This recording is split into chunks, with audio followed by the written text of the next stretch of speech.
The Naliboki Forest, located in western Belarus, holds a deep and layered history of resistance, survival, and bloodshed, especially during the 20th century. This dense and sprawling woodland was more than just a natural refuge. It became a battleground, a sanctuary, and a symbol of struggle for many who passed through its trees. Here's a breakdown of the deep history of fighting in the Naliboki Forest, focusing on its most pivotal era during World War II, while also touching on earlier and later contexts. Pre-WWII history. The forest is situated in an area historically contested by Poland, Russia, and Lithuania. Before WWII, it was part of Poland, Second Polish Republic, following World War I and the Polish-Soviet War. The region had a mix of ethnic Poles, Belarusians, Jews, and Lithuanians. World War II. The heart of conflict: Soviet occupation, 1939-1941. After the Molotov-Ribbentrop Pact, the Soviets occupied eastern Poland in 1939, including the Naliboki Forest area. Soviet repression followed, targeting Polish officials, landowners, and the intelligentsia. Deportations to Siberia and the NKVD purges sowed the seeds of resistance. Nazi occupation, 1941-1944. Operation Barbarossa in 1941 brought Nazi German forces to the region. The area became part of the Reichskommissariat Ostland. Jewish resistance and survival.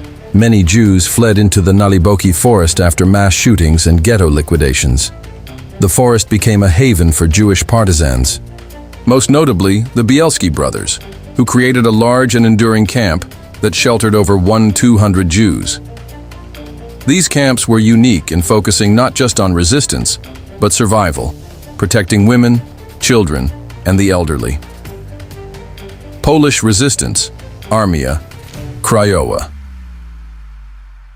The Home Army, AK, operated in the forest, staging attacks on German forces and infrastructure. The AK had complex and often hostile relations with Soviet partisans, especially regarding Polish independence aims. In May 1943, the Naliboki massacre occurred, allegedly perpetrated by Soviet partisans against a Polish village militia, a tragic symbol of intra-partisan conflict. Soviet partisans, the forest was also a base for Soviet partisans, often supplied and coordinated with Moscow. They fought the Germans but also clashed with Polish resistance forces, viewing them as political threats. Major battles and sabotage ambushes and sabotage of German supply lines were common. Railroads, bridges, and communication lines were frequent targets. German forces conducted brutal anti-partisan sweeps, including Operation Hermann, 1943, a scorched earth campaign that killed thousands and displaced more. Post-war and Cold War period Soviet consolidation. After 1944, the Soviets reclaimed the region. AK members and others who resisted Soviet authority were arrested, deported, or executed.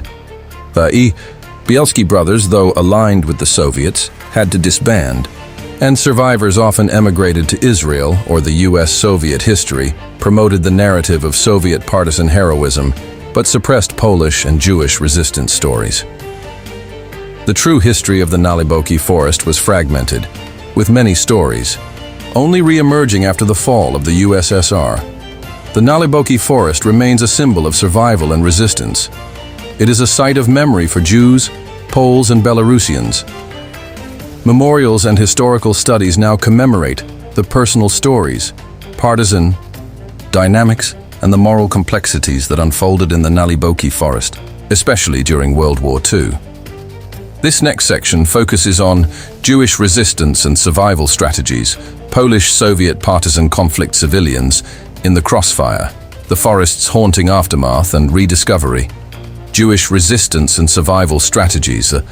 Bielski Partisans Tuvia, Asael, Zeus, and Aaron Bielski, 4 Jewish brothers from the nearby village of Stankiewicz, formed one of the most remarkable resistance efforts of the war.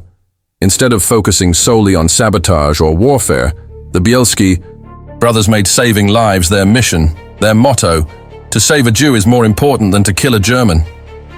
Life in the forest: over 1,200 Jews, including women, children, and the elderly, were hidden in the Naliboki Forest in a fully functioning camp, complete with kitchens, hospitals, workshops, schools.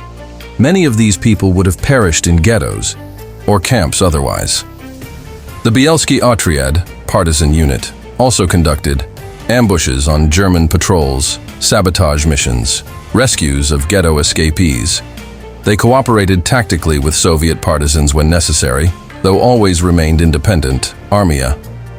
Krajowa AK. The AK believed in a free post-war Poland, not a Soviet satellite. This ideological difference made them a target of the Soviet partisans and NKVD, Soviet secret police.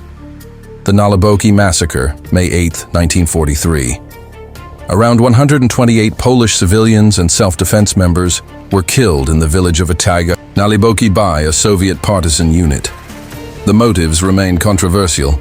Some claim it was due to alleged collaboration with Germans. Others suggest it was part of a larger effort to weaken Polish influence in the region. Inter-resistance hostility AK. And Soviet units often avoided cooperation. Clashes occurred, particularly as Soviet forces pushed to assert control ahead of the Red Army's advance.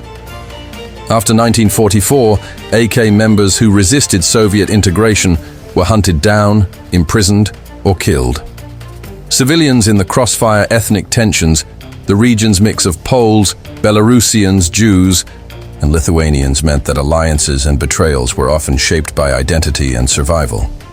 Some locals collaborated with Germans or Soviets. Others hid fugitives at great risk. German anti-partisan operations. The forest was repeatedly targeted by Nazi anti-partisan sweeps like Operation Hermann, July-August 1943. Entire villages were burned. Thousands of civilians were murdered or deported to forced labor camps. The goal was to cleanse the forest of resistance and remove civilian support. Soviet silence.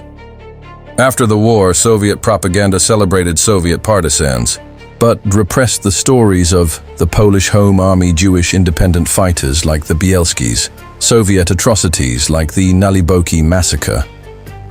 Post-Soviet re-examination after 1991, Belarus, Poland, and Israel began reopening archives and investigating buried truths. Survivors of the Bielski camp gave testimonies, some featured in the film Defiance. Polish historians investigated Soviet war crimes in the region, including Naliboki. Today, remnants of dugouts, mass graves, and partisans' shelters can still be found in the forest. Memorials now exist for Jewish partisans and the Bielski camp victims of the Naliboki massacre Polish. And Soviet resistance fighters, Naliboki's deep layers of struggle. The Naliboki Forest was not merely a battlefield, it was a multi-layered human drama of resistance, identity, betrayal, and survival. It holds the stories of fugitives who became fighters, neighbors who turned into enemies, heroes whose legacies were silenced for decades. Each tree in that forest could tell a story of a child hidden from death, a fighter striking from the shadows, or a family clinging to hope amidst terror.